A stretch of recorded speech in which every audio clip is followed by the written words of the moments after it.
Dungeon Crawler is all about trains. Trains are everywhere. To me, this was the funniest book. The bar has been risen. Matt Denneman, I hope you practiced your pull-ups because that's a high bar, buddy. It's high. You put it there yourself. That's not us. That's you.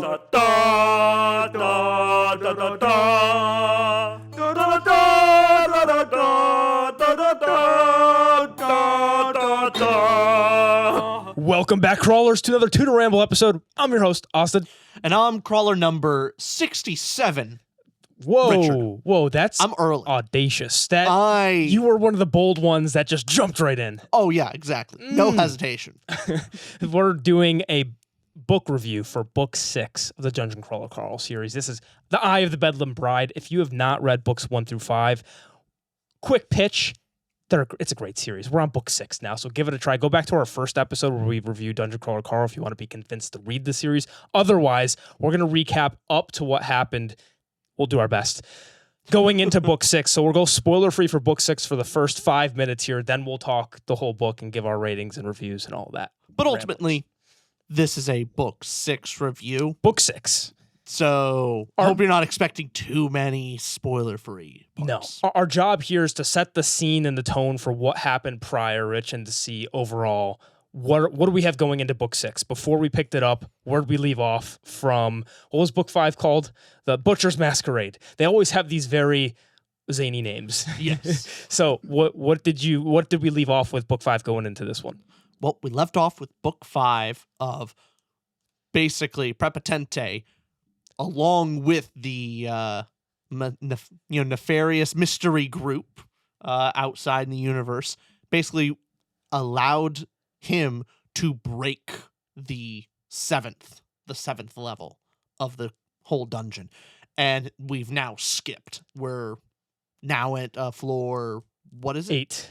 8. Thank God. I didn't want to do 2 filler books. I want to get the Faction Wars. I want to get the Faction Wars. Come on. I was so happy when that happened. Yeah. So we're now at floor 8. Yeah.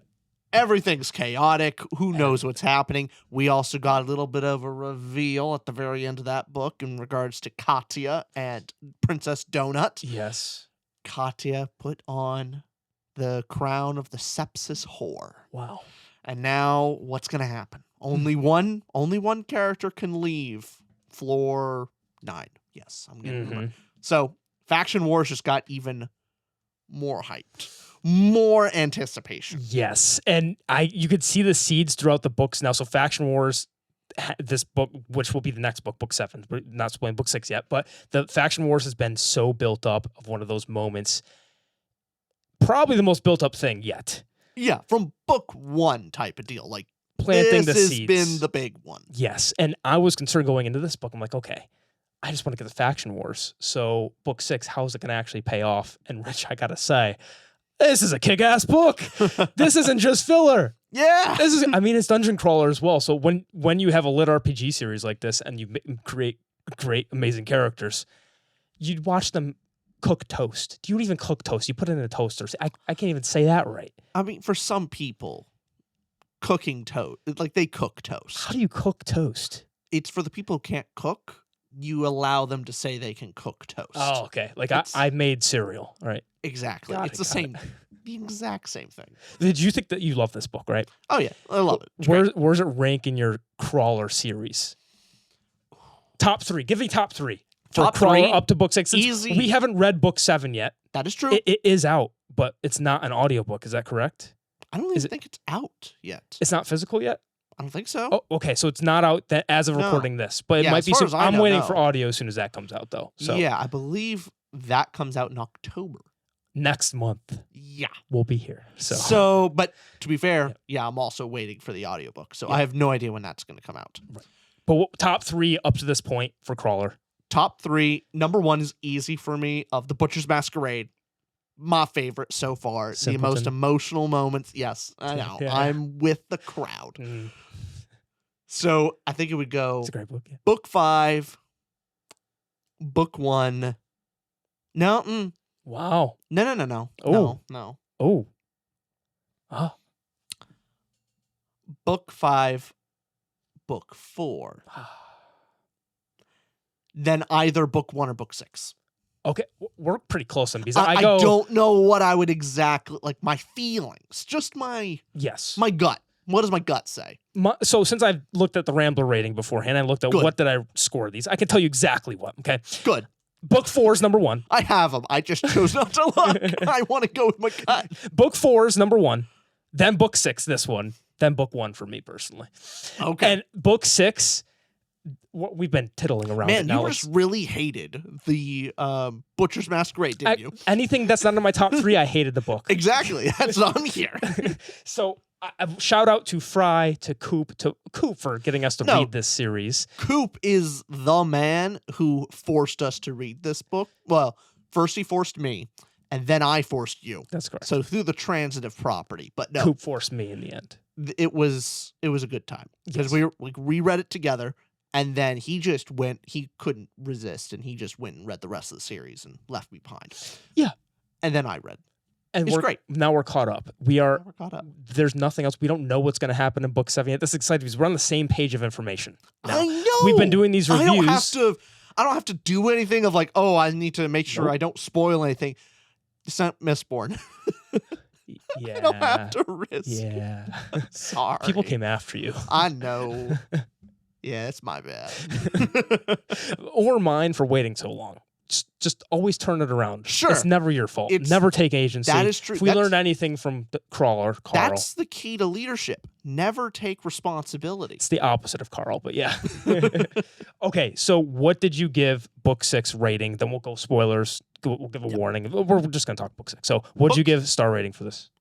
Overall, my official Rambler rating Yep. is a 4 out of 5. I think this book was great. 4 to 5 stars. 4 out of 5. Same here. There 4 we to 5 go. stars. Great book. And my second favorite in the series. Fantastic entry. Also fun. For me, I think characters and world building are the top tier ones for this book. Are those your favorite as well? What would you say? My favorite aspect is characters. Yeah. Yep. And then, actually characters and world building, though it's tied for emotional impact. So the lowest category for me is plot, actually. Okay, interesting. There we go. So it looks like we're going to be doing a lot of nodding our heads here, not a lot of disagreement. So you here watching, you disagree with us in the comments. Anybody in book 6, these are always good vibes because not a lot of people watch these videos. This is for the true fans out there. Yeah. And for really us. I mean, we just want to talk This is about for it. us. How often is it do we actually get to completely finish a series? Like we've completely reviewed up to like the most recent book in Stormlight. We've completed Red Rising together. Yes. What else have we actually series on the we've channel? completed on the channel? This would be a third, I think. That we're This up would to be date. it. Right? Stormlight, Red Rising. Red Rising, And this. and Dungeon Crawler Carl. Wow. Rightfully so. Right. The correct order as well. Yeah, we keep doing a lot of like books 1s and 2s, and then just we'll Fizzling, get to them later. get to it. But no, we're doing it. Yeah. We're doing it. Okay. So, spoiler warning, we're going to talk book 6. Strap in. You ready, Rich? I am. Okay. Emotional impact. Would you give that out of 5 stars? 4 to 5. Same here. 4 to 5 stars. I think it was great. Great time. Great time. I have shocking news, by the way. So people who've been watching these reviews, you know this. I kind of explained there's 2 different crawler readers here. There was your funny readers, when people are laughing out loud, and then your tension, the ones that are the background, the plot that I want to read the next book because I'm so curious about what the stakes are and what's happening, what the world itself, what's happening in the background, and how are they going to get out of the actual dungeon. So I'm investing in that. For the first time, not for the first time, to me, this was the funniest book. Yeah. Oh. To me, I always had some laugh out loud, hilarious moments with 2 characters shined in the funny moments. Raoul, the crab, his ejaculating self, and Samantha. Samantha is so just good. Oh, I love What? Samantha. She has sneakily become such a great member of the party. And Yes. she started off as just a blow up doll's head of like, this is a tool. No, blow up sex doll head. Yeah. Sorry, yes, sex doll head. Mhm. And now he's just a good character. Like I'm invested in her. I want what's best for her. I think Matt Dinnerman has a problem where he introduces a character. You know, Kill Your Darlings? He doesn't like to kill his darlings a lot. He just collects characters and goes, more. And so they sneakily build on you because Samantha, when we were introduced to her in book 4, Gate of the Feral Gods, right? I think that's when we were introduced to her. At first, I'm like, oh, cool, fun character. Like Louise, or for us, cool one-off characters, neat. Cool gimmick, a really funny gag of throw the sex head doll and then teleport. Fun. She's still here. Oh. And it's better for it. She wasn't like sucked away and like, all right, and we're done with that toy now. Yeah. No. Even the changelings going back to, I think, book 4 as well. Book 4, so much happened. Okay, even the changelings going back to book 4 are still here in book 6. I mean, they're at floor 9 right now. So even the changelings are still here. Every character that is introduced as a one-off seems to continuously be there. I don't want to go to the characters, but just emotionally feeling Samantha, Raoul killed it for me. They were hilarious. That's great to hear. What did you find funny about this one? Oh, just most of the situation here. Mostly in agreement with you on those parts. Personally, I loved the dynamics between Princess Donut and Sister Inez. Yeah. Hi, Inez from the Patreon. Hi. I don't think she reads Dungeon Crawler Carl. It's fine. If she ever gets here. She won't. But hi anyway. Hi. But yeah, Sister Inez and Donut is hilarious. I love the how upset Princess Donut is with the just concept of a cat girl. Yeah. And she ends up being right. Yeah, and I love it. She's right.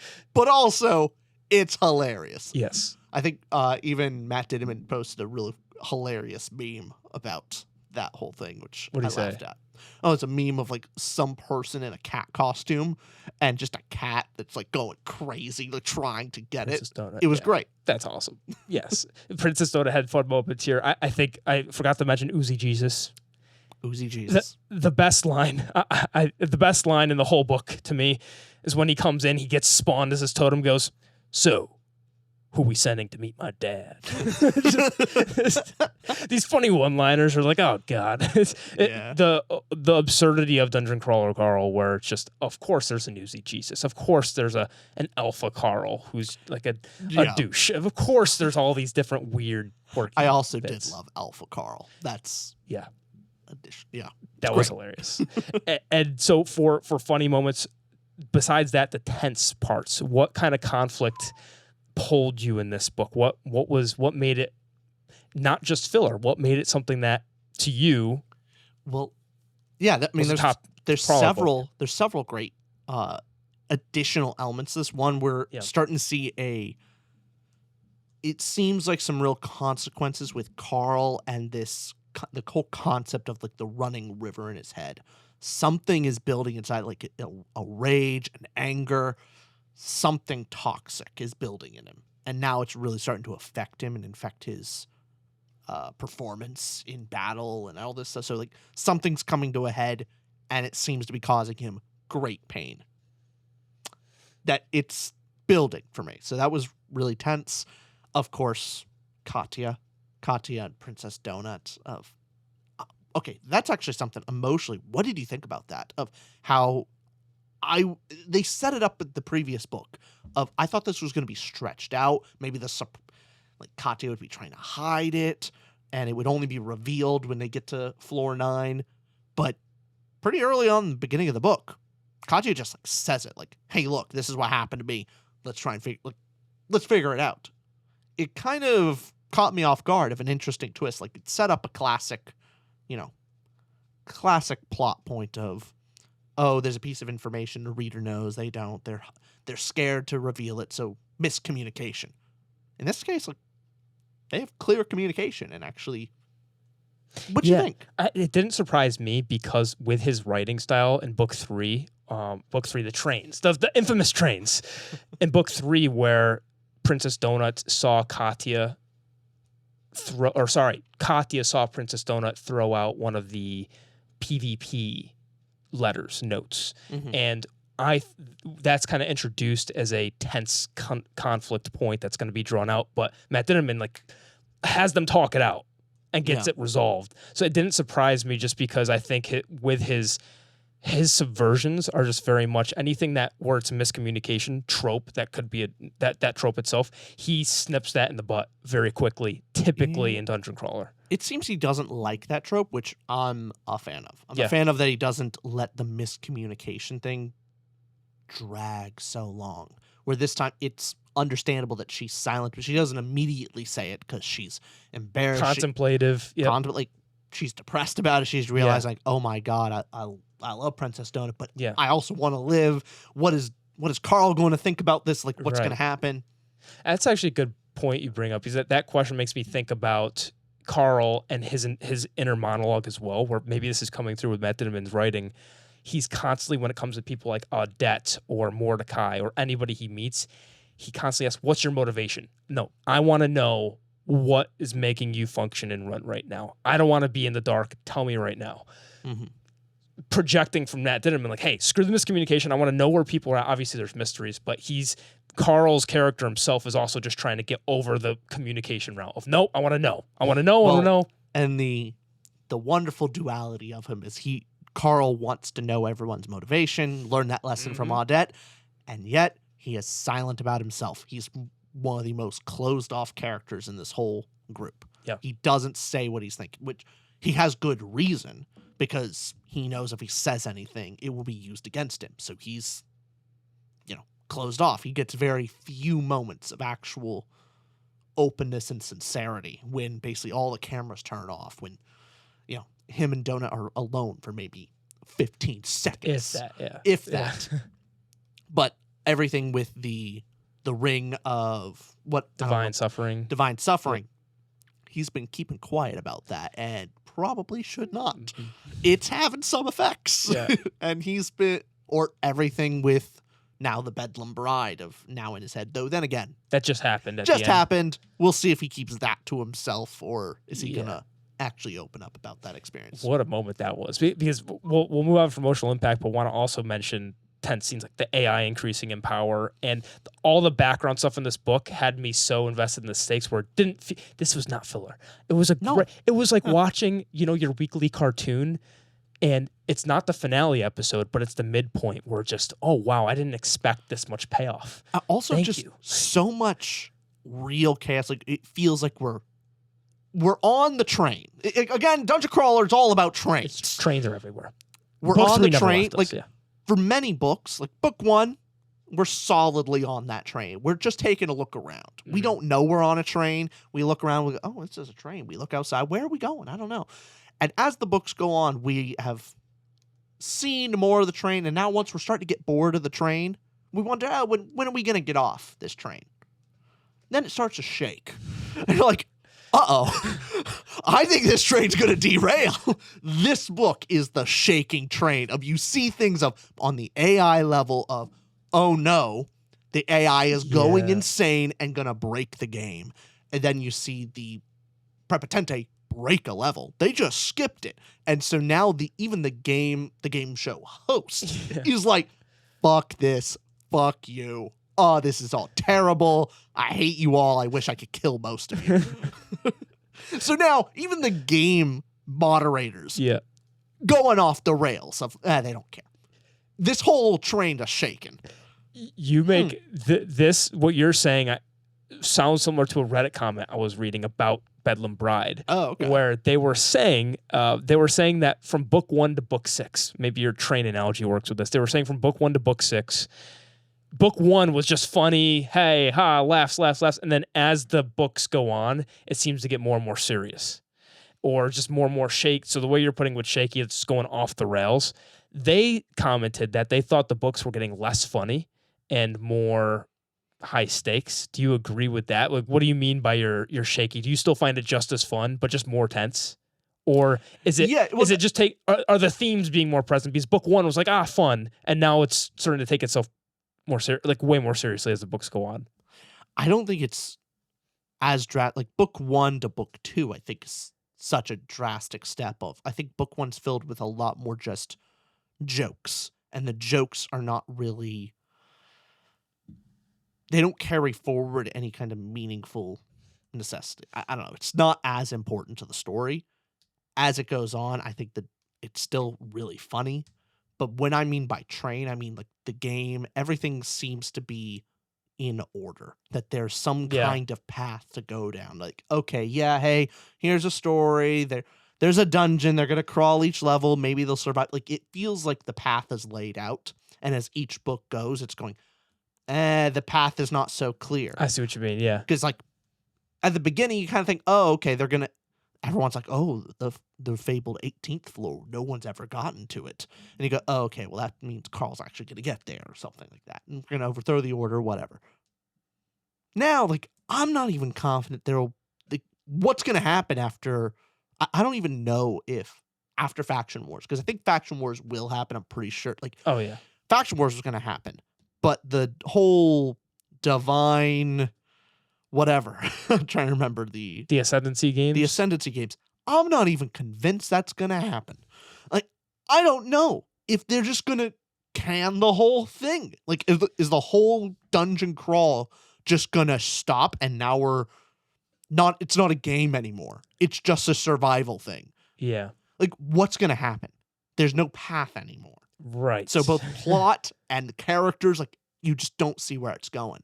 That's what I mean. Like, it's gonna derail. Okay, not that it's been getting more serious, just more. I off also the track. I would also agree that it's probably more serious. Yeah, yeah, definitely. So both being true there with the Faction Wars being that's happening. It should happen.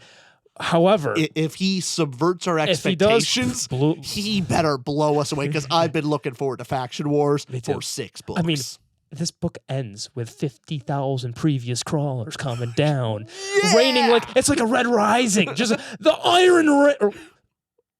Yes, the Iron Rain. Yeah, the Iron Rain. It's been a while since.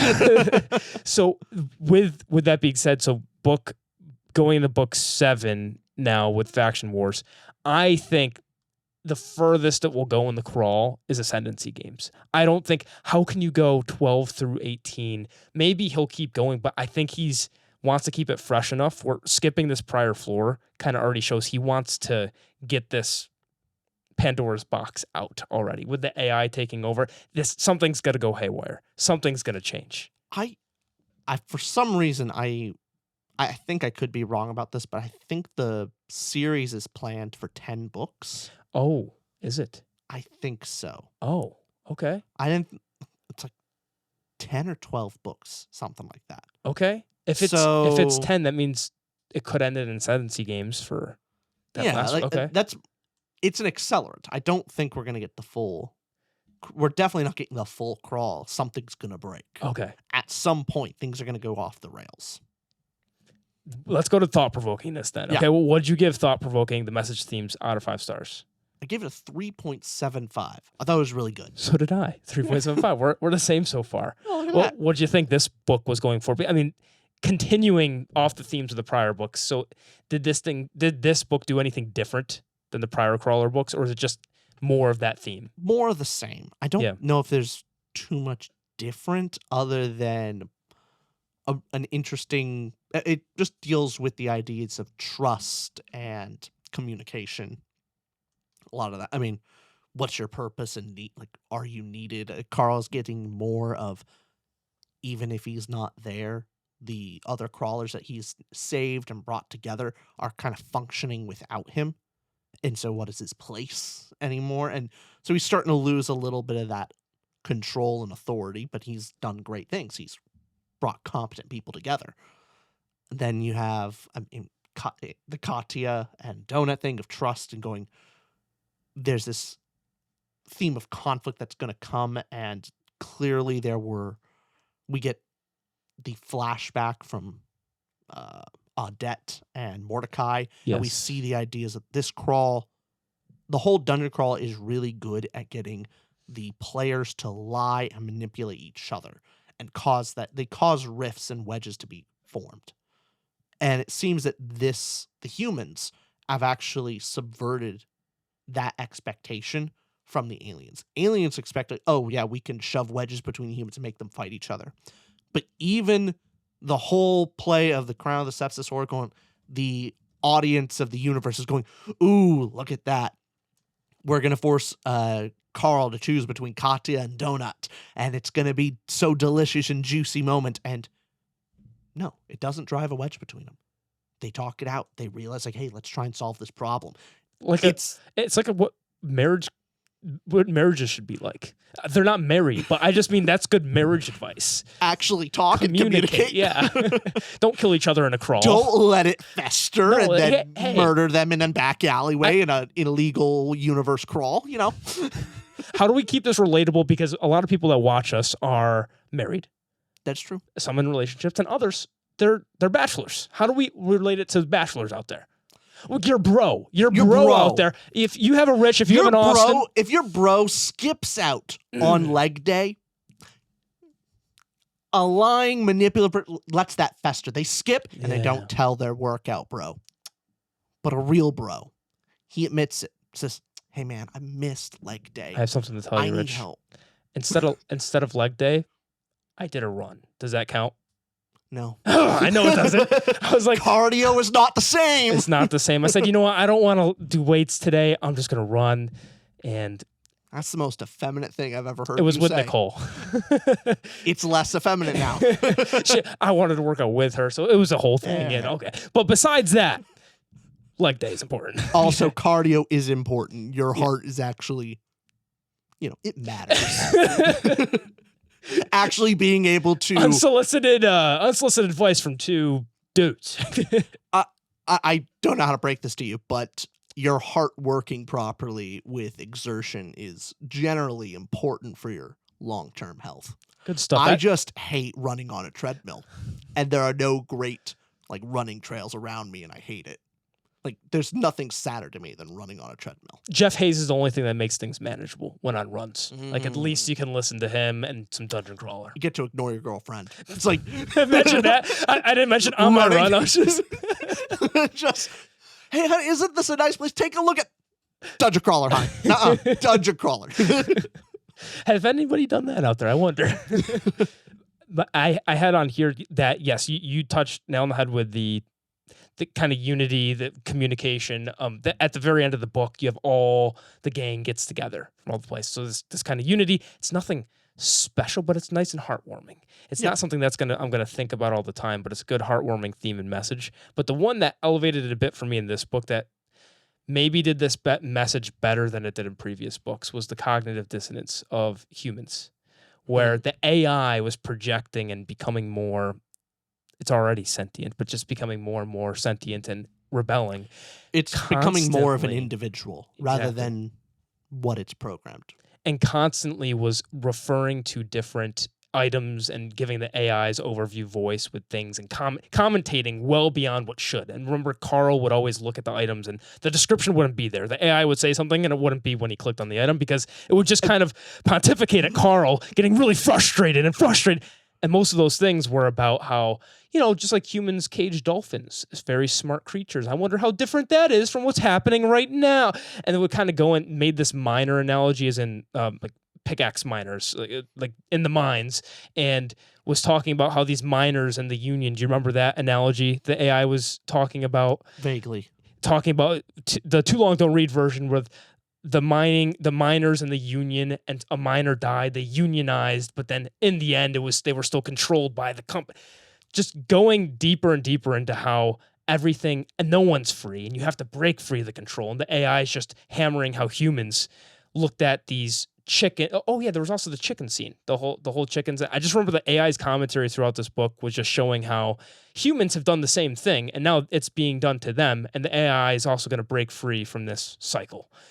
Like a caged dolphin, a caged chicken, a caged whale. And so it just made you think from, we talked about this before on Crawler Reviews, but the argument for veganism. It's like, okay, if we are such stupid beings to the aliens, like if we're like little pea-brained here compared to very smart aliens, is just level of sentience mean we're lesser?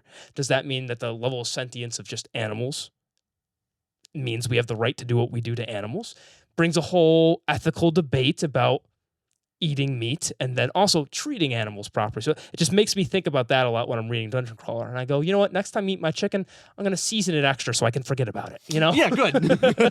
It just makes me think a little differently, It ultimately takes, I have the humanist approach of I put humans on top of my hierarchy. That's ultimately my reason for eating meat and everything else. Fair enough. Up comes aliens that are just as smart or smarter, whatever have you. It's like, okay, well then maybe I have to rethink my ideology. But until that day, Not today. not today. That cow is getting slaughtered still. Okay, do you want to move on to characters? Sure. What'd you give characters out of 5 stars? Characters. Now here's. Oh, I was waving between 2 scores. I'm going to give my optimistic score, and we'll see. okay. I give it a 4.25. I thought it was really great. Okay. Wondering if I should put that down to a 4. That's where I'm between. Interesting. Okay. I mean, I give it 4.5 stars. So I'm going to be Oh. trying to keep you at the 4.25. Okay. Spectacular characters. What was this lower than your previous ones? I remember you giving characters higher all the previous. What dipped in quality for you? Ultimately, There's it's something that really bothered me, actually. So I want to see if it's the same. okay. Yeah. But I love them. Yeah. Basically, I wanted more donut. Ultimately, I feel a sincere lack of Princess Donut. Carl also is a little bit like, I feel like it's building to something, but it felt the same as in book 5. Like, I don't know if there was a ton of progress with Carl this book, and then a bunch of some side characters were really elevated, others not so much, kind of one-offs. So, like, I don't know. I'm in a weird spot. I think overall really great. I still really enjoy them. They're still the same characters from the previous books, but my expectations were higher. It's why I'm in that flux between a 4 and 4.5 or 4.25 kind of thing. That's okay. That's fair. I think for this one, someone complained before on a previous review that we focused on the number too much. So that we focus on, like, here's my specific number. First off, we're very pedantic. We're sorry about that. But with what that represents is a word of, like, okay, when I say 4.5 means spectacular, or like 4.25 means really great, 4 means great. We had a whole review thing. So it helps for Rich and I when we talk about the numbers of how we're internally feeling for when we're having the conversation. Just let you guys know why we talk about the numbers. Yeah. So that it's numbers are associated to words, and the words matter to us. Yeah. So it's just to know where we're at, why we gave them these ratings. Because when we're rating characters, we're looking at the category of characters, how irreplaceable are these characters? What are their flaws, wants, needs, motivations, their personalities? Do they mix well? For me, I'll lend a hand to you on one thing. Since I gave it so high, let me first preface with the side characters that were introduced were, like, so spectacular to me. With Raul, I thought Anais was a fantastic. Great. That's why I'm so high. Yeah, one of my favorite antagonists so far. Mm-hmm. The Bedlam Bride was just vicious, like slurping the guts of animals like spaghetti noodles. Just the way the Bedlam Bride was a presence on the page. Mm-hmm. So Anais is also, her action with putting flagging paws was just like, oh my god. Oh. So the side character Samantha took such a huge step up in my book. Katya was fantastic this book. So all those did fantastic. Carl, I think, is more of the same. I agree, but I do like. Let's not miss out on his backstory and getting more of his backstory and history with his dad, his parents, and his brother, who we found out about, Asher. Now, I think that's fair. That's a fair point. The big thing with Carl that was missing out prior to this is I think he's finally starting to realize that it's okay to acknowledge his past. He would brush it off constantly as, like, people have it worse than me. I'm in the perspective of people have worse lives. At least I'm alive. At least I have friends. At least I have good job, memories of my mother. Yeah, things like that. But he started to contemplate a little bit more. This full character arc, it's probably going to happen by the end of the series. But this was the biggest progress we saw from Carl, his backstory and coping and understanding. And hasn't projected that outwardly as much. But I think we saw more growth this book than in prior. I'll say for Carl. But my biggest complaint is also Donut. More so, not just to see more of Donut, but I love these characters. I think everyone was the same or a step up as the prior ones. The big concern I have with Princess Donut is series fatigue a little bit, because I think, kind of like Several in Red Rising for you, I think Princess Donut is still fantastic. The one reason she's dipped a little bit is because Samantha almost replaced Princess Donut comedy-wise, where Princess Donut was always our side character who would bring just a hilarious dynamic and duo with Carl, and was always there to riff off of, and was always new and fresh for all these books. Also, a And little bit of now- that chaotic energy. of Exactly. you don't know what Princess Donut's going to do next because she's a cat. She also speaks in all caps. She has all this stuff. And as she's maturing now, since the past several books, I'm now more invested in how Princess Donut's going to grow, because we've had all these inklings of, okay, what's the big next step? She has all this internal monologue we don't see. It. I don't think it's acknowledged enough by Carl. But then we have Samantha, who is just as funny, talks in all caps. I will kill your mother. All the section kind of replaces Princess Donut's comedy in a way. So when we're looking at the cast of characters, kind of takes that role from Princess Donut, where I would like to see Princess Donut now. Samantha gives Princess Donut the perfect opportunity to grow into a new character, grow from a prior, so that we get the cast of characters isn't just funny Samantha, funny Princess Donut. I know there's so much more Princess Donut has, and this book, we didn't see a ton of it. With that being said, Princess Donut is still awesome. Yeah. She's still awesome. We love the character so much. It's just a minor complaint. I agree. But there is also something to think about of how much has been built up for the faction wars, specifically for Princess Donut. It better be her time to shine. Yes. I feel like all the plot lines around faction wars kind of centers around Princess Donut. Of she can't leave the floor unless Katya's dead, and Carl's burden to basically wipe out the orcs. The orc faction is because of Princess Donut. So I am looking for some real character journey shit with Princess Donut in the next book. Next book, 5 stars. Let's hope we get characters 5 stars. Oh, please, come on, to me. Come on, Matt. But you're right. I did forget of some of the stuff with Carl's backstory. Yeah. I was thinking some stuff in my head. I thought it was a previous book. It wasn't, but right. Especially just that somber moment of how he went into his old house and watched his father die, and it being a record, real. Just it wasn't an explosive moment. It was just a quiet moment that was supposed to kind of tear him up emotionally, and he seems not better, but it's not having the same effect as the game runners kind of want it to. And maybe that's because he's deliberately internalizing it. That is to some degree, but seems he's having some mental growth. Right. Much in the similar way to how Beatrice was handled in book 5. And how this was handled in book 6 now is he's because the AI is going haywire as well, and was literally able to create this being with all different heads of people that you're not supposed to. It's not allowed in the rules, but too bad the AI is doing AI things. Allowed for him to confront things and overcome more trauma, because I feel like the whole Beatrice thing, since that seems dropped, what we had now was his relationship with his father, this brother he never knew he had, and kind of confronting. Yeah. And that's the more devastating aspect. He thought that was the surprise. He knows his father was a terrible man and knew all these things, and the fact that he now feels like his brother was also just taken from him. Yeah, makes it more tragic. And more so, it plays into Carl's kind of hero complex of he wasn't there for his brother. It wasn't him running away from terrible family. He's now because he left, he now has to think, if I was there, maybe I could have helped my brother. And I left, and I abandoned him. That was a good test for Carl, this book. Mm-hmm. So I love that portion. I also have to say one of my complaints from book 5 was resolved this book with Mordecai. Mordecai being a more useless character, and by the term useless, I just mean for the plot. For plot purposes, just was a character, was there, wasn't super, just seemed to be not moving forward things very much, and see all of his useful things in the prior books of having knowledge no longer were necessary. But this book, we see 2 big things.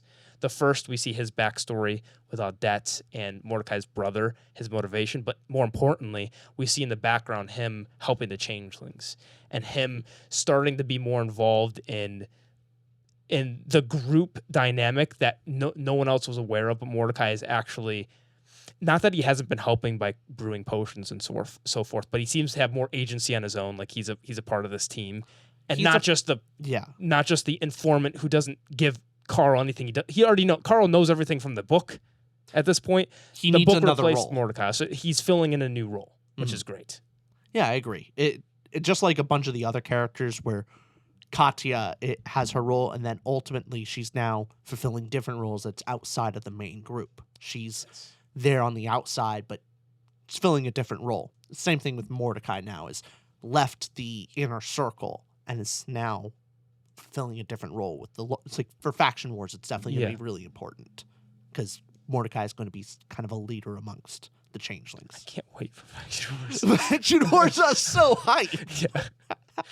Now everything comes down to faction wars. I'm gonna I hope this convinces you to up it to a 4-5. Okay, because when we're looking at this cast, I will agree with the Carl not being the best. Or sorry, Princess Dona not being the best. Of course, I can understand not giving it the top rating here for this category. However, going back to my favorite character of this book, Raoul. Raoul the crab. Here's what was so great about Raoul. Here's what's fine. it was so fun to me because you see this insecure crab. This insecure little crab who they're making totems and he's just like, you're gonna be a good man. Yeah, you can do this. You can. And they capture, and Raoul is so insecure about himself when he gets spawned Pokemon style with this magic system we'll get into by Princess Donut. And Raoul is there fighting, is still insecure about fighting and just like, am I doing okay? Like, I don't know if I should. It's just very antsy in their own head. And their character arc by the end is, I will ejaculate. I will spread my seed. I can do this. I have the confidence to ejaculate. And it's just such a funny side character to me. And his turn on is being dissed and just it's so just alpha Carl just yelling obscenities at him like, you're worthless, you're terrible. Which it's just so funny because so to me it was one of the side character that shined the most and had no reason to be that funny to me. That along with like Uzi Jesus and just the cool the totems interacting with each other was neat. But that is why I continue to love these characters. But I think we could talk about, there's so many. We didn't even get to Audette, Astrid Damascus could go down the line. But do you have anything that you wanted to touch on before we moved on? Because we could talk forever on characters. There's plenty of other little things to talk about, but I think that covers most of it. I did like seeing the announcer lady off her rocker a little bit. Yeah. Because for 5 books, she's basically just been announcer lady. That's it. Of just the voice that, welcome crawlers, and just remember, kill, kill, kill. And this book, she starts off going, kill, kill, you know the rest. That's what's going on with her? Yeah, all her plans are ruined. It's so I liked seeing that, especially. And also we now get to see her face to face. Like, Carl actually met her, and she's going, fuck you, Carl. Just screw you. I wish I could kill you. It was great. But also just how intimidating of, she is kind of in control. Like, this is her crawl. Like, she's ultimately been the one deciding of a lot of this stuff. She planned most of it. And so Carl hasn't, like, he's been going up against other different people, like, you know, the lawyers, the different adjudicators, all this stuff. Ultimately, she's designed most of this stuff. She's mostly in charge. And he kind of makes this quips and is joking at her. And she's just looking like, you know how long I spent? Do you understand? Like, keep pushing me, Carl. Keep pushing me. Already, like, you're this goddamn close, and I don't care about the ratings anymore. I don't care what money it is. Give me a good reason. Oh, it's like that. It's all it takes for me. I love how, because she actually is the big bad. She kind of just stuck up on there. Like, I didn't realize until that scene where they're together of, she is kind of the big bad, and it was so interesting seeing Carl push her. Of like, that's a dumb move too. And you see her scene at the end? Yeah. Yeah. But yeah. So I enjoyed a lot of that, of finally a character that Carl really can't push. Like, probably one of the more threatening villains for this whole series. Yes, and I'm writing that down too because for plot, I didn't think about this, but before we even rate plot, I just wanted to mention because it's on that point. Something so cool about how this is working now is Carl is starting to push the button so much. You'd ask plot wise, why don't they just get rid of Carl? I mean, he has to be causing more harm than good at this point. They should just get rid of him. But the AI going haywire is a plot protection for him because they can't just. The AI is now in a way. Like since the AI loves Carl's feet, but since the AI is almost a protective barrier, it's off its got feet rockers. armor. Got feet armor. So it's a pretty interesting way to create plot armor, but not make it obvious like, oh, they should just kill Carl, which I appreciate. There's a combination of factors of one, now the AI being more in charge, kind of protective of Carl, kind of not, depending if Carl is actually appeasing him, doesn't piss off the AI too much. Yeah. But then there also is the substantial factor of Carl makes some money. He's the most popular crawler. Everyone's following him. So it's like, we kill him off, we kind of end this crawl. Like, we end the excitement of it. Yeah. Most of the, like, even now, the character who, like, Lucia Marr. Oh, yeah. We didn't even talk about her yet. We didn't even talk she about, wasn't big in the book, but yeah. But it seems that she's getting better. She's getting help and becoming less volatile, which means she's probably less profitable now. She's not going as insane. Right. So Carl's importance is so huge here. But again, after Faction Wars, most of the time the crawlers are obscure and it's all about the ascendancy game. So Carl loses a lot of his importance to the show after Faction Wars. That's his danger. Like, yeah, he gets past it, but ultimately they won't need him after that. Unless he figures out a way. Like, he has to be thinking of, he's been told over and over again that the crawlers are second fiddle to ascendancy. Yeah. The ascendancy games. He has to know that. He has to either make himself so important to the ascendancy games or make the ascendancy games not function or somehow break it so he becomes top biller again. I see what you mean. You know, like, he has to break the game but also make himself vitally important to the game, or else they just kill him. Yeah. You have to become part of the system so it doesn't eat you. Yeah. Yeah. Plot. What did you give plot out of 5 stars? After talking all about that. Oh, no. 3.5. I thought it was good. Oh, okay. I give it a 4. I thought it was a great plot. The big thing for me is I did not like the cards. Not a fan of the whole card system. Not fun. Okay. When we talk world, that'll be interesting. I guess so. The battles itself and just how those were structured, didn't enjoy it. Not as fun. Okay. So the plot wise for me. So if we're talking promise, progress, payoff, the progress portion with the progress all and the promise of that. some of these things is just I didn't care as much. Like, I didn't love Raul nearly as much as you. Alpha Car had some funny moments, but ultimately did not care about the whole game. Let's set this plot up then, because if we're going promise, progress, payoff, so where'd the book start off? Because that was promised right away, the totems and that kind of the magic system, we could call it, of this world. Yeah. The Pokemon, but you don't have control of your Pokemon. The Magic the Gathering version of this kind of game. So the setup, the promise, we get sent into Cuba, and we're on Earth now, and it's Earth a couple weeks prior, with all these, I can't call them holograms, but images of people. So they're a 3D recording of the last week or last couple days of Earth. And Carl got this celestial item where he now has the bone key, the bone, what's it called? It's a patch. Bone key patch. But as this was set up, we skipped an entire floor, and being pulled into this plot, what did you feel like you were getting at? Because there were several quests that were brought up. There was the crab and seal quest. There was the cure the town quest, the goddess stuff with Katya, and the kill the owner of the Naughty Boys employment agency. That other quest. So those were some of the main quests we were working with. Then in the background, the Bedlam Bride, as Samantha goes off on her own for a bit at the beginning there. But it's so the bulk of this story. How could we frame this and dumb it down? Kind of put this thing where a lot of moving parts are happening. Okay, this was the point of the book. This was the plot. Now here's a question: is this the A or B plot? Is ultimately the crawl part of it, of collect these cards, battle, and ultimately get to the stairs at the end, and you're gonna have to fight somebody. You're gonna probably have to fight your other crawlers just to get there.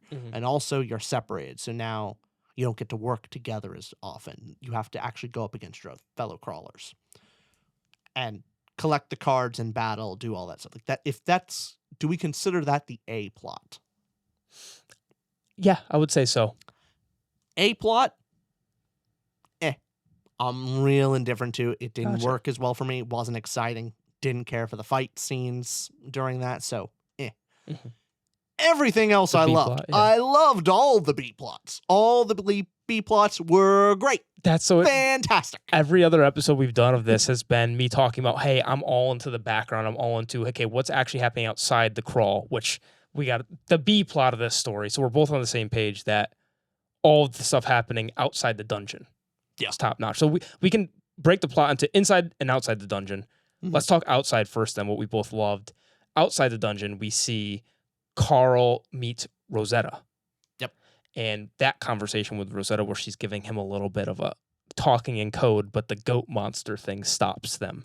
And we also see Carl run into some interesting outer world things, such as the recordings from is it the residuals? Or the recordings from the end of the chapter where the character looks at him and just says, "Hello, crawler," and gives his whole speech and spiel. And we're like, what is going on? That is the same group as his sponsor. The pacifist group. Yes. Sorry. Agatha and the residuals. Or wait, is that no, I don't think that's the pacifist group. I thought that was the terrorist AI group. No. Remember Agatha, the Agatha. weird Agatha's a residual, thing? Yeah. That. But I think they're on two different sides, right? Because they're part of the same like we're on the same team, but once they get in there, they kind of go off in their own directions. They're trying to accomplish their mission in different ways and trying to be that way. If one's caught, another isn't, and so that's why they kind of separate. Got it. Okay. That's, I think. Okay. So what the B plot then? What got you going for that? What made you love it? I mean, everything with Katya and Donut and Carl. Top tier interest for me. Okay. I was really invested in that. I loved I guess this would be inside the crawl, but I liked Inez part of it, and I guess that's the part of the A plot I like the most is Inez. Yeah. Then further on, it's just everything that Carl's outside. Carl's outside dealing with like Audettes on the different shows. Now the new goat. The goat monster that's now just seems kind of an impenetrable obstacle. It just seems like the walls are closing in on Carl. They're putting up with less and less of his bullshit. He's trying to game the system, and it just is not working the same as it used to. So I liked all that. What were some of your favorite outside the dungeon stuff? I'll mix in both because maybe to help with the inside dungeon first. That if I can go the opposite of what you just asked me, is that okay? Go ahead. So yeah, just take what I said and do flip it. That. Yeah, okay, let me do that. So with the inside the crawl, the reason I loved at least the setup for this one, whereas in the train episode, for example, didn't know what was going on in the trains in that book, that episodic portion of Crawl. With this one, why I liked the totems or the card system to this is throughout the story and being introduced to Anais, maybe the portion that you liked, it felt like there were real stakes to the progress that was happening, where the scene that kind of got me invested into it was when Pause dies, Anais's in Anais's group, and Anais sticks Pause with the flag, and I'm going, oh, you can do that? So to me, it's just breaking this thing of, okay, this isn't just one of those, we're in even Gate of the Pharaoh Gods, one of my more favorite ones, of they're in the bubbles, they have to get through the next bubble and do this. To this, it was more character related, to where Raoul, Uzi Jesus, those kind of fun characters, and them getting along kind of is like you ever read those plots in other stories, not just coming of age, but fellowship like groups. Not this is doing a Fellowship of the Rings, but the kind of group that bands together and the character dynamic we need to see from Princess Donut to train and make the seal and crab get along, and Uzi Jesus, and then we get introduced to the team. It felt like there was more investment into their growth and seeing how the payoff would come. And the payoff, as funny and absurd as it was with Raul and how it came off in the end, is why at least that unintentional, but but the payoff for me with how all the totems were built up was just the character journeys. I was like, all right, neat. And also the portion in the background that we got with, now going to your question. So let's talk the reveals at the very end. 50,000 crawlers are coming. She Maria is now a part of Carl. What's going on there? Agatha, the residuals. We find out about the AI and more about primals, but all this in the background, I think, built up constantly from the pacifist group, the AI, and the terrorists, all pulling Carl in their different directions. And it kind of exploded into why are there so many different ways of saying ejaculate? Why every word now just seems like... Do you know one of the oldest jokes in history? Yeah. It goes back to ancient Greece. As soon as there were buildings, men have drawn penises on things. I'd expect nothing less. It's one of... It is so interesting to see that man has changed a lot, but we haven't changed that much.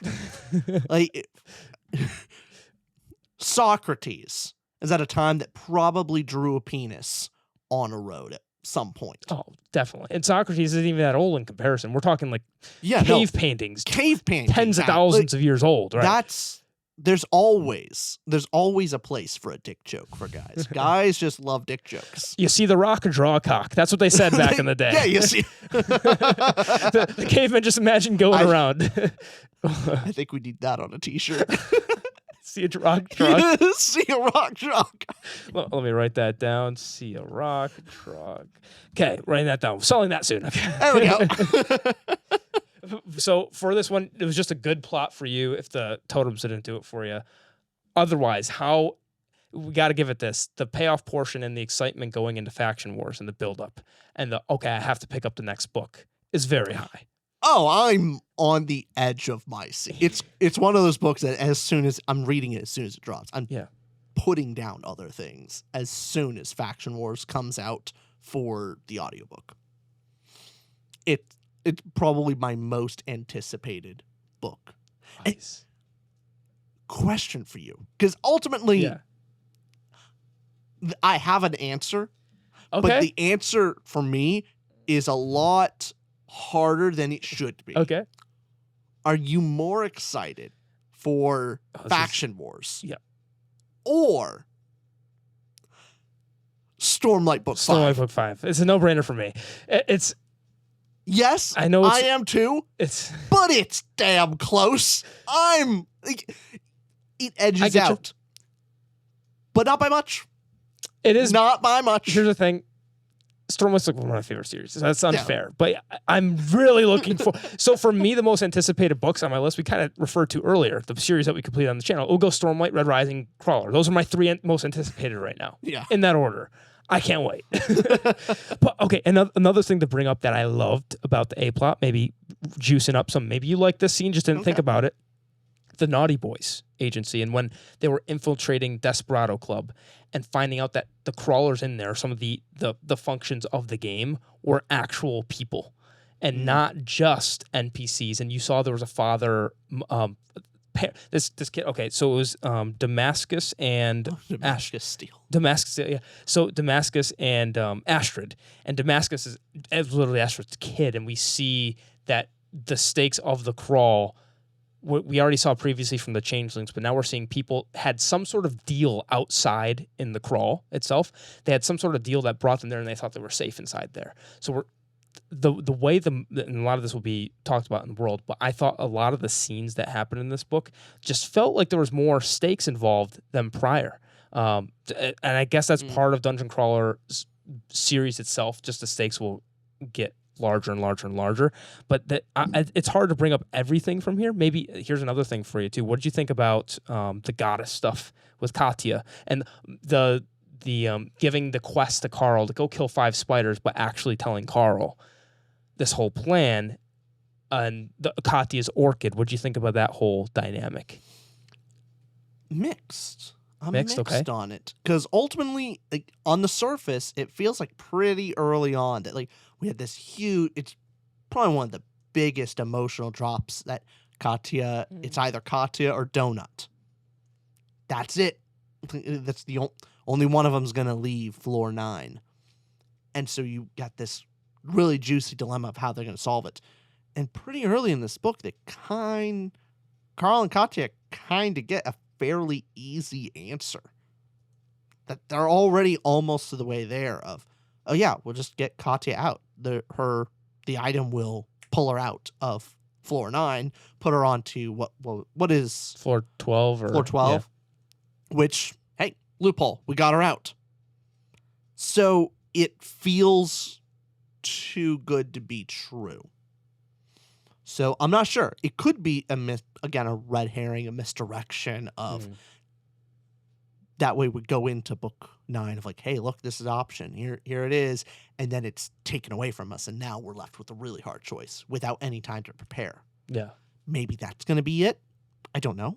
What are your thoughts about it? I hope that's the case. I agree with you, because my opinion after finishing book 5, even I think we had the conversation last episode where I was saying I hope that Matt Dinniman doesn't find a loophole. I think I said exactly what you're saying here, where I was saying how if it's Katya or Princess Donut, I don't want him to pull a thing like he did with Beatrice, or pull a thing where it's like, hey, this big thing that's supposed to be tense is actually subverted, because I feel like we're promised big consequences here. Because he put a lot into this. I can forget, not just forgive. I thought it was great what he did in book 3 with Hekla, because Hekla was kind of this background character building up a little bit, and then boom, subverted expectations. Hekla's dead. I'm like, oh damn, it's more interesting that Hekla's dead. Yes, if there's a loophole here, I don't think the story after that is as interesting as if one of them has to go, and the consequences of that are way more interesting. Also, and it makes a way more compelling story and consequential to our characters. Imagine. This whole thing has been set up. Carl's the hero. Carl is hero amongst the crawlers. He's the leader of humanity. Yeah. And how much that he's so integral to this group. Imagine he's forced to maybe not kill Katya, but let her die. And he chose Princess Donut over her. And now Katya has built herself up as a leader amongst the crawlers. That she and Carl are leaders among these groups, and in some cases, more people follow Katya than Carl. Carl's group is kind of like, they're the wild cards. They're going like their smaller group. It's him and Donut, and now sex doll Samantha. Yeah. They're the ones doing their wild card stuff, and then they pull in the Katya group. But the Katya group is much larger and pulling in all these people. So if he lets her die, like, is Carl gonna pit himself up against now crawlers? He's no longer like the hero. Other crawlers are kind of out to get him. Is he gonna make himself kind of a villain? I don't know. Essentially saying, would you be disappointed if they both survive next book? There's potential to it. Maybe there's a good way that they're able to do it. There's just got to be some type of consequences, like a real gut punch. Yeah. Either way, something big has to happen there. If something doesn't, I'm going to be pretty disappointed. And the reason with this plot point, with the loophole way out, it seemed as it was being built up like those were almost so bad of options they really don't want to do it. So I'm hoping it wasn't my favorite plot point here, but I'm hoping that you're correct, where it's the rug's pulled from underneath us next book, or that doesn't go according to plan, because that's how this has typically happened. Ultimately, yeah, it's because basically one of the options is she gets pulled out and goes to the but floor 12. It's not just it's not guaranteed. It's not guaranteed, and the consequences of that. Yeah. It's also dependent on the gods' will, and like if they piss her off, why would she keep her word? Also, what incentive does she have once she gets what she wants? Why would she keep her word and save Katya? Yeah. I'm very curious. I will reserve my plot judgment till it happens next book or the following after that. I'm a little nervous though. I agree with you that I'll join you on that. Of if it could go poorly. It's the biggest setup for possibly the largest disappointment if it goes poorly. This is a huge setup for me. I care more about this than a lot of the things in the story. Yes. I trust Matt Dinniman a lot with this. That's the one where, I don't know. Now you can kind of relate more to my point in book 5 where I was invested in the Beatrice plotline. And I was like, okay, I'm invested. I want to see some consequences. I want to see something. And I was expecting consequences. It was kind of brushed off as a side point, which I was like, you know what? I was like, okay, you know what? Not poorly done. I was focused on the wrong thing. However, for this plot point, I think we're focused on the right thing. Yeah, I agree. This has to be something that's... Here's the thing. The only difference with it is there was an early moment, I think it's like either book 2 or book 3. Okay. It was pretty early on of when Carl was given as a joke gift a picture of Beatrice and the other guy from her Institute. Yep, I remember that. And I think it was book 2, yeah. And he went, you know what? Like, they thought it would break me. In all honesty, I kind of moved on. Like, the end of the world is here. I don't care nearly as much. Oh, I wasn't looking for Carl to get broken. I was looking for like Donut. No, not even that. I was looking for Beatrice to maybe there be a little redemption arc or something. Like I was looking for her to be involved and like not just brushed off from Carl, but something to where Beatrice could become a character. I wasn't expecting him to be her. He was already past that. I wanted more stakes afterwards of like, okay, kind of like how his father and everybody's gone. Beatrice could have been a good addition to something in the background. You made a good suggestion with maybe she could have been one of the princess posse. Yeah. Something like that. But if she was more involved and she had some sort of redemption, because I love my redemption arcs, she was primed for a redemption because we didn't like her. You could imagine she's gotten out of the crawl and then maybe she volunteers to be part of it, to be an admin, to be an NPC so she could be near Carl and help him. Yeah. Like she could do something. Yeah. I was expecting some kind of heartwarming story from it. Didn't get that. But then we got the big moment between her and Princess Donut, which with the performance from Jeff Hayes, to me was worth it. Like that performance from him was like this whole setup was worth it to me, and that's why it was a satisfying payoff. Yeah. Now then for this book and going on to book 7, we're hyped for the plot regardless. It looks like I think the biggest difference and disagreement here is just for the first time, not for the first time, but this is something where the progress, the totems, I was digging it. I love Magic, the Magic the Gathering and stuff. I'm like, oh, cool cards. I'm getting it. I'm investing in the characters and the plot. So anyways, anything else to say on plot? That's about it. Okay. World building. What did you give world building out of 5 stars? 4.0. I thought it was great. 4, great. Yeah. This, wow, 4.5 stars. Spectacular. Why did you give it a 4 for this one? Just why do you think it's great? Same thing, different reasons, different function. The cards. The cards and ultimately the setting of it just being the recording of Earth. To me, not as exciting. It's like everything, again, outside the dungeon worked really well, added more to the mystery of the talisman, so that's why it's great.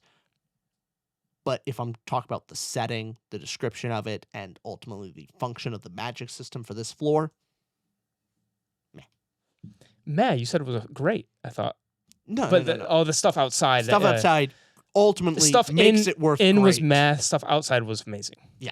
Got it. So goes down to great. Okay, that makes sense. So it was like neutral on one end and really loved the outside stuff. So we can talk about outside stuff afterwards. For the stuff inside, to me, when going from book 5 to book 6 setting-wise, I don't think Dungeon Crawler Carl's ever like the most immaculate setting.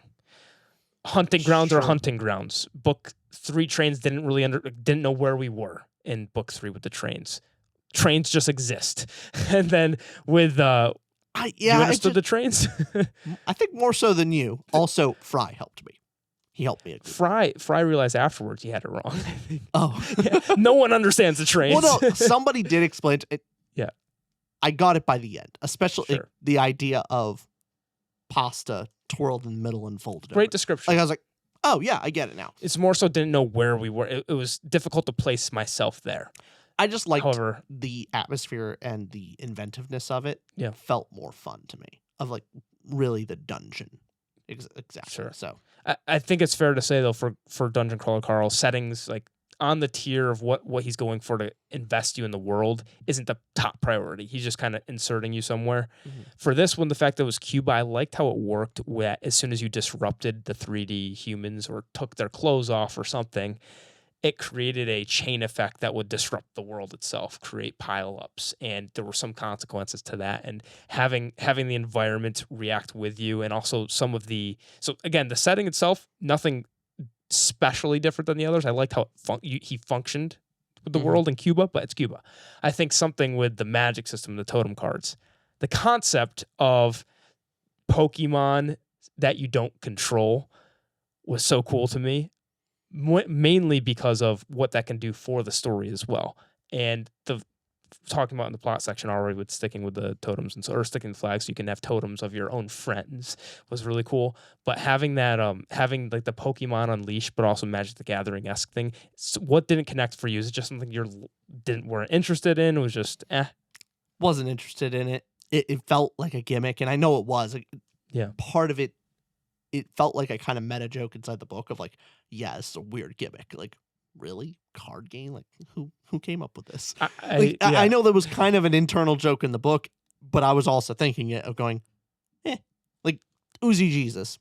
Funny one line, but I didn't care. Raul.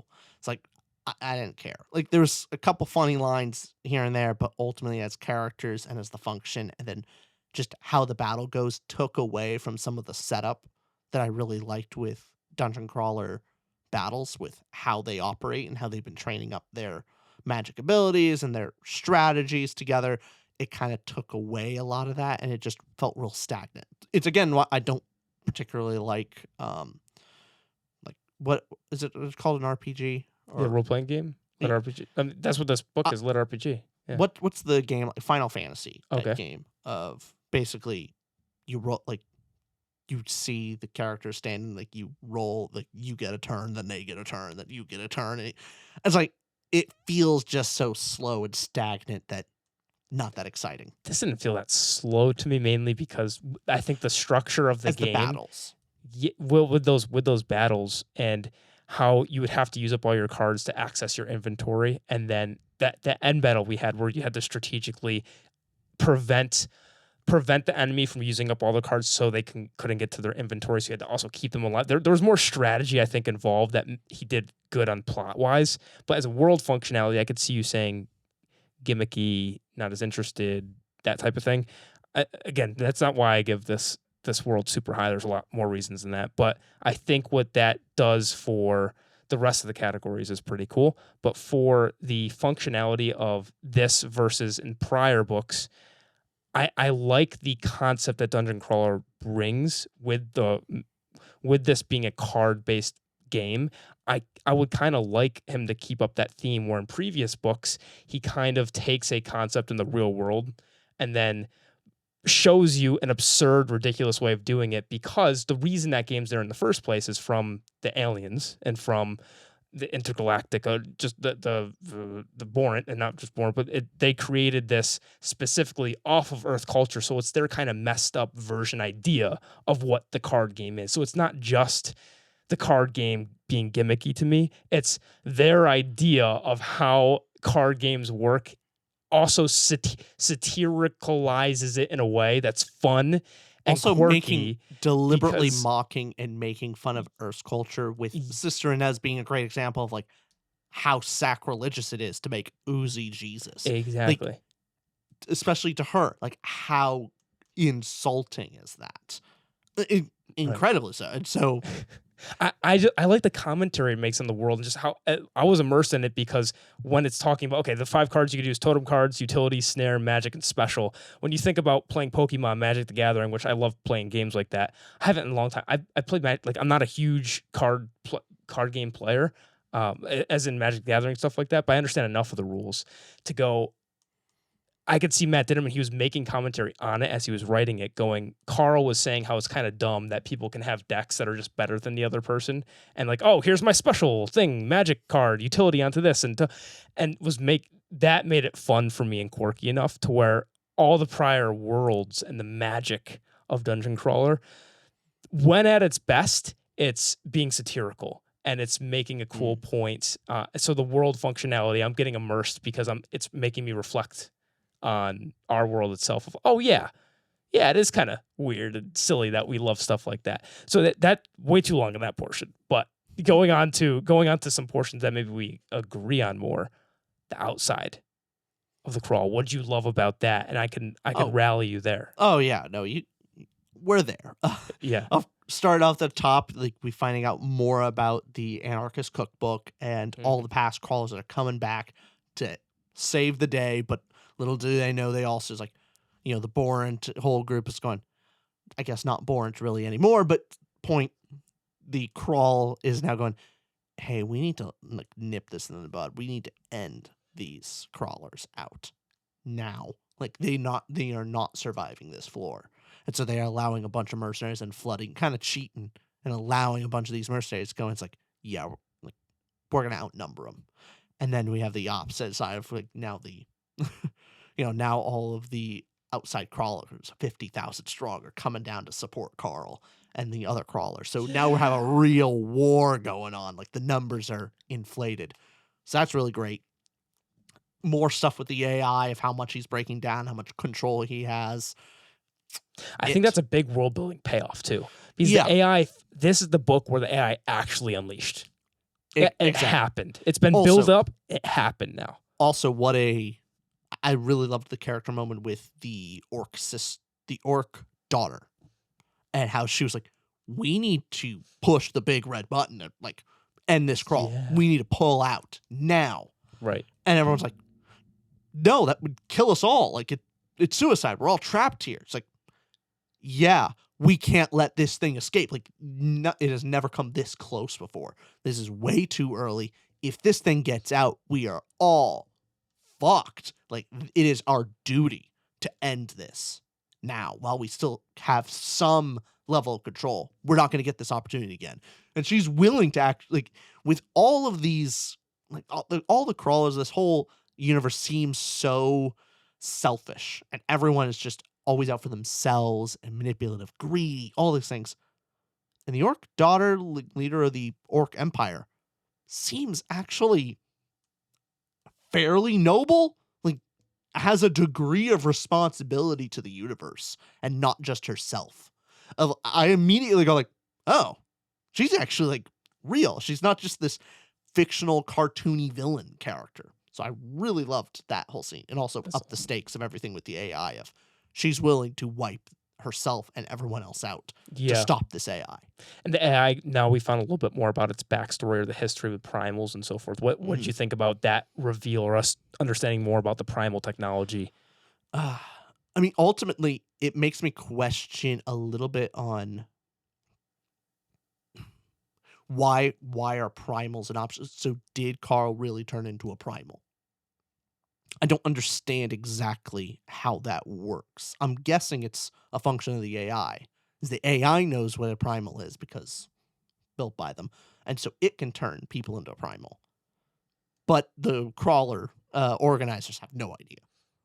Is that a correct assumption to have? Because I don't know exactly what that all entails. Like primals are ancient beings. We still don't know what the primals are. I think it's more so the reveal of how all the spawn, the universe spawning from this primal technology in the core of all the planets, and essentially harvesting and putting species here for the crawl specifically. That Earth itself is just a cultivated garden for aliens to come and then put them in the crawl so that their society can flourish in some way. We don't understand all the details yet, but I saw a good explanation here to kind of explain it, which is, in quotes, this is from some person in Reddit. It's always very helpful. So super long ago, the primals seeded the universe with things called primal engines, which eventually attracted enough mass to form planets around themselves. The Syndicate finds these planets and seeds them with one of multiple species and leaves them to evolve and prosper. Eventually, they claim the planet, and then many years later, they come to harvest it by starting the dungeon. So the kind of background we got of how this dungeon starts, I think this was a massive reveal, just us now understanding another, it's kind of one of those things that has been built up with like, okay, book one, Matt Dinniman, of fun idea, crawl happens, there's this weird quirky world, and now it's becoming more and more of a realized galactic, okay, there's economy behind this, there's motivation behind this, the aliens make sense of why they're doing this. Maybe it's not all just nefarious, because the reason they have these crawls, is it preservation wise? Do they have this one? We know it's because it's for the masses to entertain, but is there a deeper reason to this as well? Like, I'm starting to ask so many more questions now with the reveals, especially at the end.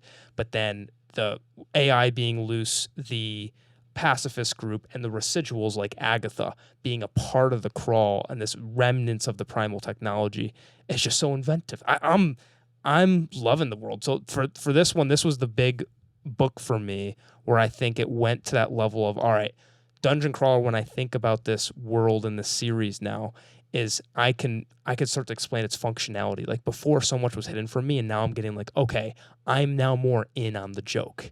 I'm now more in on it. This isn't just quirky world. This is like, okay, now I'm lore building here. Now now I want to do a deep dive on Wikipedia. Give me more, Matt Dinniman. So I'm just as excited in the next books for the characters and the world, almost equally in a way, of wanting to reveal more of what's going on in this world, and also see more of Carl and Princess Donut. Princess Donut, you better be better next book. That's all I'm saying. I expect real character growth here. Come on, Princess Donut. Come on. This next book has the potential to be our favorite of the series. It has to be. Here's the thing. If it's not, that's a disappointment. Yeah. Like, it can't. Faction Wars can't just be average. No. It can't be like, yeah, I like it just as much as the Trains Nope. book. No, that's Unacceptable. Unacceptable. The bar has been risen. Matt Dinniman, I hope you practiced your pull-ups, because that's a high bar, buddy. It's high. You put it there yourself. That's not us. That's you. You put it there. Man. That's why I never do things in the world, because then people expect things. I know. Set the bar appropriately low. Okay. Also, to mention here, this is a neat trick I was kind of noting in my head that I think is so cool for Dungeon Crawler World. Do you have anything? Do you want to go into the world? It seems like you just thought it was great, but I thought it was great. Okay. Do you want to comment on any of that before? Feel the same way about you. It's cool. Great. Okay. So the neat trick I think Matt Dinniman has here is, if you notice, this was Cuba, and there was some Cuban mythology. Because the aliens didn't fully research Earth, because the aliens don't fully understand, and they kind of did some preliminary research, and they nice had things Wikipedia wrong. research. Nice Wikipedia. It's a great excuse for Matt Dinniman to get things wrong and to make fun. Like, Matt Dinniman himself doesn't have to deep dive Cuba mythology, because he's like, the aliens, they're just screwed up. Of course, there's this mythos. So it's a neat trick he's able to do with the world to make it immersive and believable without breaking immersion, because it's like, these aliens are as absurd, and of course are getting only half the truth. That's one thing. But more importantly, I found a mistake. I think I found a mistake. Yeah, thank you, man. Okay. And the reason I was thinking about this, I'll tell you the whole backstory. Okay. World building, immersion wise, it's really nothing. Okay. The first time I thought about this was he made some reference last book or something, or maybe it was this book, about Billie Eilish. I was thinking like, Billie Eilish is pretty recent. I was thinking, but no, Billie Eilish made songs like 2016, 2017, right? Reason I'm saying that is because book one of Dungeon Crawler Carl came out September 21st, 2020. So lore-wise, we're imagining we started this whole journey. 2020, aliens come. Book one, Carl's off planet Earth in September of 2020, September 13th, 2020. Right? If we're leading to believe that Carl doesn't exist from 2020 to 2024, the world's different since then. I'm kind of believing that. Now, there was a line that said Mongolian death worm was like, and he was using an analogy. The Mongolian death worm was like from one of those Dune books and movies. Now, he said Dune books and movies with an S. There was only one Dune movie out in 1984. The Dune movie came out in 2021. Like, the second Dune movie came out in 2021. Yeah. The first one? Okay. So the first Dune movie came out in 2021. Prior to that, there was the 1984 Dune. Yes. That came out. So there was one Dune movie when Dungeon Crawler Carl was written in 2020, when he left and went on this whole adventure. So he said Dune books and movies. There was only one movie released. And I think Matt Dinniman, when he was writing this, was obviously referring to the Dune movies that wouldn't have existed in Dungeon Crawler World, because left in 2020. Therefore, would have to say the Dune books and movie, not movies. Gotcha. Do I have a life? No. Do you agree? Is it a minor mistake? However, Yeah. do we know exactly when the crawl started? I'm doing that under the presupposition, the assumption that when he wrote the first book, September 2020. Presupposition. That's it. That's what I was looking for. So that's only true if we're taking, okay, book one of Dungeon Crawl Carl was written in 2020 and going on from there. Got it. Only if that's the case. Now, here's the thing. Let's say he continues to write this and he refers to the second movie and do that came out 2024. Then I'd be like, oh. Well, definitely wrong. Definitely. But or it's close. Alternate Earth and Dune movies came out much earlier. That too. Maybe that too. So I don't know. I just... Alternate Earth with aliens? Maybe. Yeah. There was a sequel to the original 1980 Dune movies. In the different Earth. Different Earth. It's different universe. I like it. There Justification. was a sequel, and we don't know it. If there can be aliens in this one, yeah, there could also be a movie in 1983 that was a sequel to the Dune movie. 85, because it came out 84. Got it. There was a sequel to that. There was a sequel to that movie. Fair enough. There were Fair two. Enough. All right, I'll take it. Sorry. I'll take it. Okay. That's all I have to say about World. That's pretty funny, though. No, it just... Yeah. A highlight of that is it shows how engaged you are with the world and this book. Yes. You don't get that pedantic over an S for a book you don't care about. No, not at all. I wouldn't care. Like Wheel of Time. Who gives a shit? Who cares? They're in like whatever. Lord of the Rings meets Dune. Okay. Well, the big thing with this one too is that this is for me, book 4 of this series was the I'm in. Characters I'm in, story I'm in. Boom, let's go. This one, I think, I was always really enjoying the world. This one, I am in the world. From the get-go, you were engaged, so you're just hyper-aware. Yeah. Compared to book 3, you enjoyed it, but you weren't hyper-aware. You weren't like picking it apart to try and get everything out of it. Yeah. Like now I'm like going, okay, what's this mean? What's this? I have so many questions. So Prose. What'd you give Prose out of 5 stars? 3.75. Same as the previous ones. Me too. 3.75. Really good. Some good funny lines in there. Action was really fun when it was Carl. I didn't like the card parts of it, but outside of that, well described. Yeah, honestly, very similar stuff to previous reviews of this. Yeah. Also, Jeff Hayes, always have to mention, he is a large part of why this book is so amazing. He deserves almost equal credit to Matt Dinniman. Not equal credit, but almost. 51-49.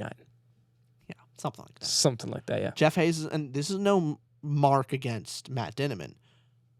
It's just immense praise to Jeff Hayes. Jeff Hayes is the GOAT. He's up there with what? I know you don't like, but Michael Kramer. But if anything, like Michael Kramer is a great audiobook. The First Lawn reader. He's a narrator. Jeff Hayes is a performer. Yeah. Different. I love that performance style when I'm listening to audiobooks. It's a lot more engaging. I think I put him on the same level as Andy Serkis with audio performances. Yeah. I think if I had to go, it'd be Andy Serkis, Jeff Hayes are my favorites. So that's good company. With Matt Dinniman's prose, with this style, nothing extremely different. So it's getting better and better. I think the character voice is just improving constantly or just equal or better. For his kind of style of prose, when we talk about this category, is there something that you can draw from it that you go, oh, I like how he does this. I don't like how he does this. What is it about the writing style itself that makes it just really good? Like what accolades can you give it, and what things about the prose makes it like not superb? I think he does a really, really good use of metaphors to be able to give really interesting active descriptions in a very succinct way. So he doesn't have to pontificate words on end to get a very clear picture across. He's able to do it really quickly. That's a really good positive. Other than that, just I think the rhythm of the writing is fairly monotone. So I don't think there's anything too special about how like often the rhythm of writing can actually make you feel something a different way. The exact prose, I don't think really, like, there's some funny lines of dialogue, but I don't think the banter between the characters is as unique and dynamic as something like Guy Gavriel Kay is able to do, or to some degree Joe Abercrombie, I think, does dialogue just a bit more witty and individualistic. Just some aspects of it. So sometimes the characters, even though I really love them, can feel like caricatures rather than unique characters. So Yeah. Would you agree too? So from book 1 to this book, I think he has improved.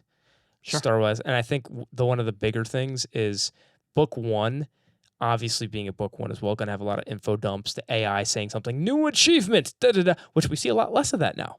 Not a lot of new achievements. It kind of just goes through it because that joke gets old. You first get introduced to that. A lot of what Matt Dinniman's style is, what he's good at, when he's giving the more info dumps now, I'm kind of noticing that he's doing a better job at moving character and info dumping. Whereas before it was a lot of new achievement, funny with information.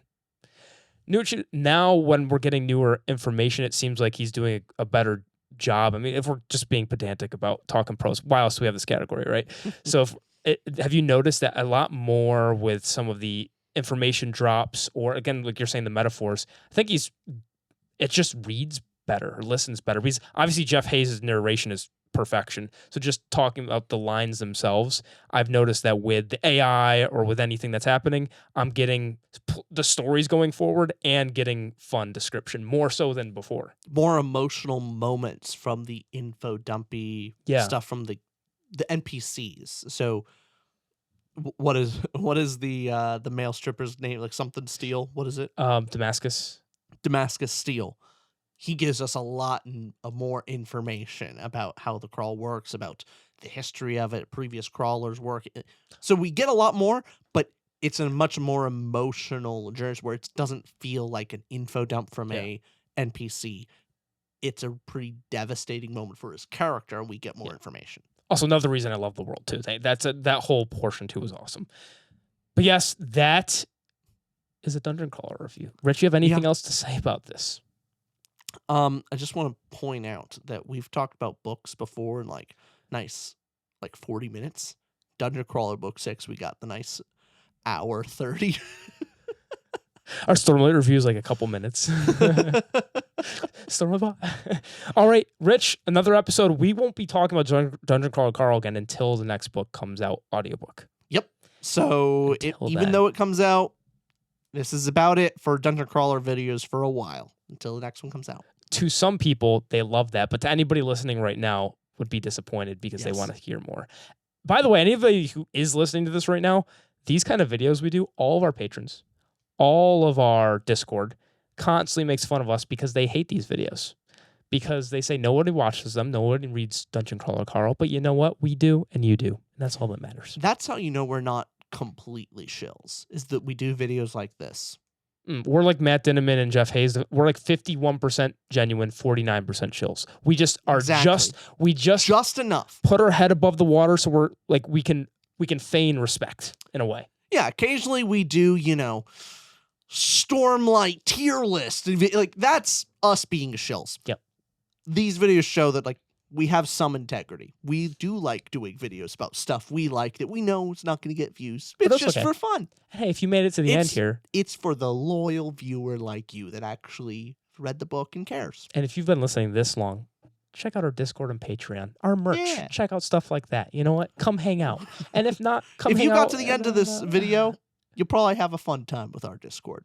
Yeah, it's actually great. Community's great. But if not, we'll see you at the next Dungeon Crawler. Or if you're one of those people that only watches our Dungeon Crawler episodes, watch our other stuff. How about that? Yeah, there you go. All right. Bye, everybody. Bye, all.